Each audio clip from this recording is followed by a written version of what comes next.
कि हमारे पास में रांची से चल करके देवेंद्र नाथ महतो जी, गुलाम सरवर जी और जोगेश जी, ये सारे लोग जो है सो हमारे चल करके आए हैं। हम तमाम लोगों का हार्दिक अभिनंदन करते हैं और साथ ही साथ हम आप लोगों का हम हार्दिक अभिनंदन करते हैं कि कम से कम वो अंधरा से आप लोग बढ़िया जागर हैं। ये बोला कि 1932 का खतिया और सब झारखंडी के लिए नियोजन नीति बनाया। आप लोग समझने का बात है, आप लोग पढ़े लिखे हैं। ये लोग जानबूझ करके ये जब बोला झारखंडी का नौकरी होगा तो जैसे झारखंडी का नौकरी का बात किया वैसे ही जो है यहाँ के अधिकारी के पेट में जलन शुरू हो गया। पेट में खुदी और हमारे हेमंत जी के में खौबुदी। ये जो है बोला कि ऐसा नियोजन नीति बनाओ जो बाहरी नौकरी नहीं करेगा तो झारखंडियों नौकरी नहीं करेगा। खेलबो ना खेला देबो, खेल में बिगाड़ देबो। और यहाँ तो हालत ये है कि अधिकारी भी बकलोल, शिक्षा मंत्री बकलोल और मुख्यमंत्रियों बकलोल। एगो घर में कहावत है हम लोगों का कि हमहू बकलोल बाबा तू बकलोल, और जकरा से बियाह है बाबा वो बकलोल। और यह हाल ही करके दिखा दिया। अभी जो है हम कुछ नहीं कहते हैं, हमको 1932 का खतियान ना चाहिए, ना हम आपका विरोध नहीं कर रहे हैं। अगर सही मर्द हैं तो 1932 के खतियान पर सबको नियुक्ति दीजिए। 1932 के खतियान पर नियुक्ति दीजिए और नहीं तो भितरे जाइए। दोस्तों, हम यहाँ दोनों भड़काने नहीं आए हैं। आप 3 साल से पढ़ रहे हैं ना, पढ़ रहे हैं।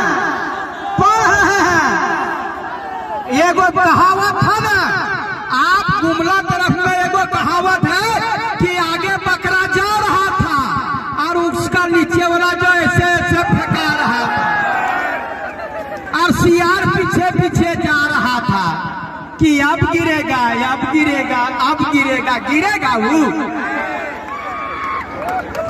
सटा के काट लेंगे। अगर नियुक्ति नहीं दोगे तो सटा के काट लेंगे, काट लेंगे। अब हम लोग पढ़े लिखे हैं, हम लोग आपका जो है सो ये गलत गलत बात करके ये क्या कहेगा, बोला अरे हम झारखंडी को नौकरी देना चाहते थे लेकिन हाई कोर्ट ये रिजेक्ट कर दिया। अरे यहाँ धरा, जब ये नियोजन नीति बन रहा था तो इनके एक ही ने कहा था, एडवोकेट जनरल महाधिवक्ता विधि विभाग ने कहा था कि ये नियोजन नीति आपका हाई कोर्ट में नहीं टिकेगा, तब भी इनको सोचना चाहिए था। लेकिन ये जो है ये नहीं माने। काहे नहीं माने? काहे कि इनको नियुक्ति देना नहीं था, इनको बरगलाना था। अभी जो 1932 का खतियान लेकर के चल रहे, अरे 32 का खतियान है तो रघुवर दास जैसा कलेजा दिखाओ। 85 के आधार पर उन्होंने नियुक्ति दे दिया। हाई कोर्ट सुप्रीम कोर्ट कुछ नहीं करेगा। High court supreme court high school को क्या कर दिया? पंचायत सचिव को सुप्रीम कोर्ट ने दे दिया नियुक्ति करने का आदेश। कुछ नहीं करेगा।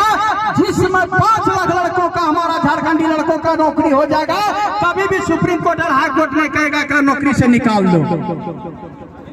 ये लोग बोलता है सब बड़ा बड़ा जो आप जोहार यात्रा निकाले और ओकर पहले बोलता है मुर्गी पालो, सुअर पालो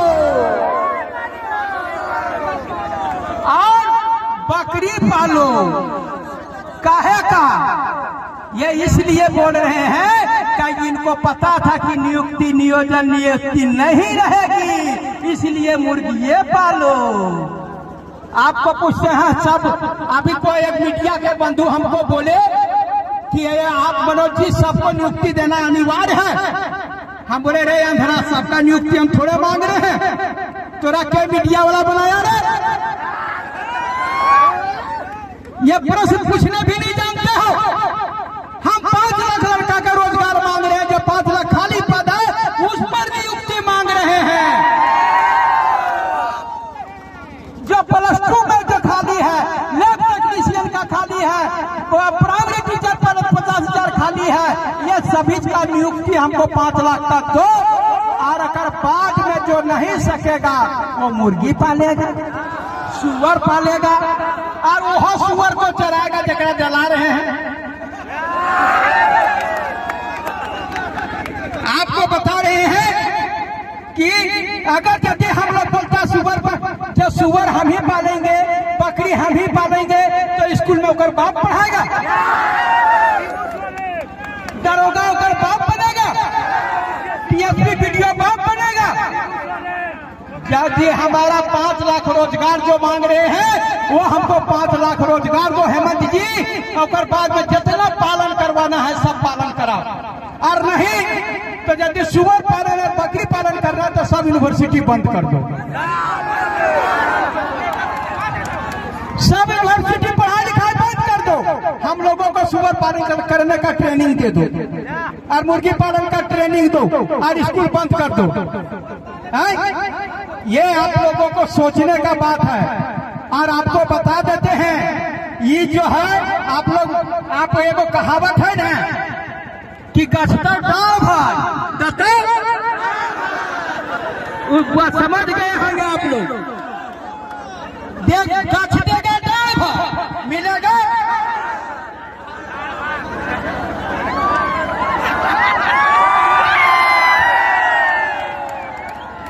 और हम लोग पहले सोचते थे कि हिम्मत है तो हिम्मत है, और हम कहते हैं अब की हिम्मत है तब दिक्कत है। अरे बाप, तो एक हमारे गाँव कहावत याद आया कि चुकलू के मार चुकलू, और चक्रागर हार बरत रहे टकरे गए ढुकलू। हम लोग बीजेपी को भगाए कि हमारा ये आएगा तो देगा, और ये देगा कि हमें पीछे से लेगा तो चलता है।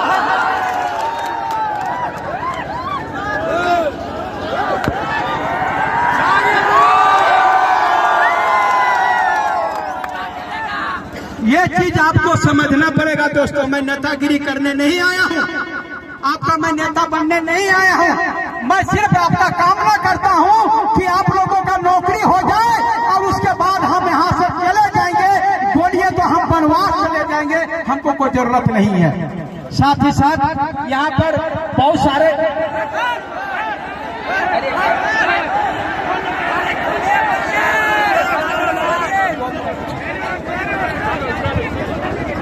इसलिए हमारा कहना है तमाम छात्रों से कि ये जो नियोजन नीति बनाया था, आपको मैं बताता हूं कि कोई भी आप लोग पढ़े होंगे कि पंचायती राज आया तो बलवंत राय मेहता कमेटी बनी थी, आप जानते हैं ना। उसी के रिपोर्ट पर यहाँ पंचायती राज आया था।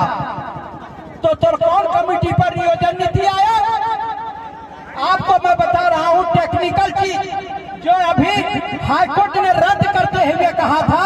आप जो उसको देखिएगा 50वां पॉइंट में लिखा हुआ है कि ये नियोजन नीति किसी कमेटी की रिपोर्ट के आधार पर नहीं दिया गया था, इसलिए हम इसको खारिज करते हैं। ये नियोजन नीति बनाने के पहले एक कमेटी निर्धारित करती जिसमें आपके विशेषज्ञ रहते, और वो लोग अगर यदि रिपोर्ट देते और नियोजन नीति बनता तो कोई माइकल लाल उस नियोजन नीति को नहीं काट सकता था। तो ये क्या किया, 10% जो है रिजर्वेशन जो है अनरिजर्व के जनरल के लोग हैं उसको जो है बोला जो बाहर से पढ़ेगा वो भीतरे जाएगा। अरे बाप रे बाप, 1932 के खतियानी है तो वो भीतर नहीं गया, वो हम लोगों को भीतर भेज के चल गया। उसी के सहारे भीतर भेजने का काम किया। और हम लोग नहीं समझते हैं और राजनीति करने हमको बता रहे हैं ना हम कांग्रेस का है, ना हम जेएमएम का है, ना हम बीजेपी का है, ना हम आजसू का है। मैं सिर्फ और सिर्फ झारखंड के नौजवान युवाओं का रोजगार की कामना करता है। हमको पार्टी से मतलब नहीं है, झारखंड की माटी से मतलब है और आप लोगों से मतलब है, और हमको किसी से मतलब नहीं है। इन्हीं सभी चंद शब्दों के साथ, चूंकि ऊपर से आदेश आ रहा है कि बड़ी कम समय में बोलना है, मैं आपके साथ में हूँ। मैं बता रहा हूँ, पिछले बार आया था तो मैं साल भर जेल में रहा था, आप लोग जानते होंगे। मैं कोई क्राइम नहीं किया था, कोई मैं बलात्कार नहीं किया था। मैंने तकने मीरा यादव को भी हम लोग गरियाते थे, कुछ नहीं किए थे, लेकिन साल भर हम जाकर के जेल में रहे। लेकिन आपके लिए जेल में रहे। 2018 का वो जो आप जानते होंगे 13 जिला और 11 जिला आपका नेतृत्व किए थे, आप सब जानते हैं। अब मैं जरूरत पड़ा तो मैं फिर साल भर जेल में रहूंगा, और जरूरत पड़ा तो मैं श्री भगत सिंह की तरह जेल भी जाऊंगा, लेकिन आपके अधिकार को छीनने नहीं दूंगा। अगर एक मनोज यादव मर जाएगा और उसके बाद में हमारे 5 लाख लड़कों को नौकरी मिलेगा तो मनोज यादव कुर्बानी देने के लिए तैयार है। सिर्फ आपका सहयोग चाहिए दोस्तों, और सहयोग के लाठी लगने बोलते हैं। आपको आंदोलन करने में कभी भी आप पर अगर यदि केस होगा तो मनोज यादव पर केस होगा, अगर जेल जाएगा तो मनोज यादव जाएगा। आपको सिर्फ नौकरी दूंगा और आपको सही जिंदगी और सही दिशा दूंगा, और आपका परिवार सुखमय होगा। आप माँ बाप पिताजी का जितना भी सपना लेकर के आए हैं वो अपने सपने को साकार करिए। इन्हीं दुआओं के साथ मैं अपनी वाणी को विराम देता हूँ। धन्यवाद। जोहार।